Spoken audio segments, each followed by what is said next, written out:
បាទសូមជម្រាបសួរបងប្អូនទាំងអស់គ្នាសិស្សនិស្សិតដែលកំពុងតែសិក្សាតាមដាន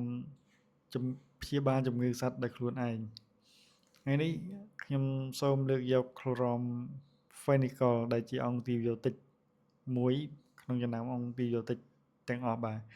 Chloramphenicol គឺជាថ្នាំសម្រាប់ទប់ស្កាត់ការបំបែកខ្លួនរបស់បាក់តេរីវាមានទំហំសកម្មភាពធំទូលាយប្រឆាំងនឹងជំងឺបាក់តេរីក្រាមបូកនិងក្រាមដក Chloramphenicol អាចជ្រាបចូលទៅក្នុងគីលីកាបានយ៉ាងងាយវាមានប្រសិទ្ធភាពប្រឆាំងនឹងជំងឺដូចជាបោសរបួសខ្លាយជំងឺ Salmonellosis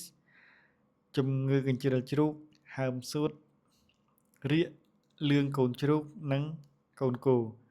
រោគតាមផ្លូវបន្តពូជនិងផ្លូវនោមរោគឈឺភ្នែកជំងឺបាក់តេរីនៅតាមប្រព័ន្ធសរសៃប្រសាទអឺកូលីនិងរលាកដោះដែលបណ្ដាលមកពីអឺកូលី Chloramphenicol ជាថ្នាំដែលមានប្រយោជន៍ណាស់សម្រាប់មនុស្សនិងសត្វនិងពេទ្យសត្វដោយវាមានប្រសិទ្ធភាពខ្ពស់ប្រឆាំងនឹងជំងឺ Salmonella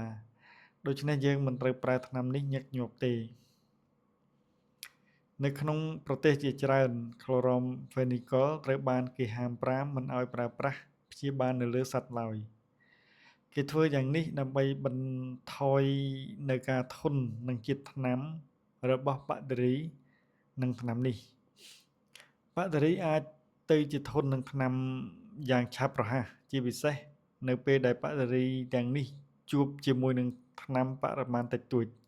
ដូចជាការបរិភោគសាច់សត្វដែលមានសល់សារធាតុថ្នាំក្រោយព្យាបាល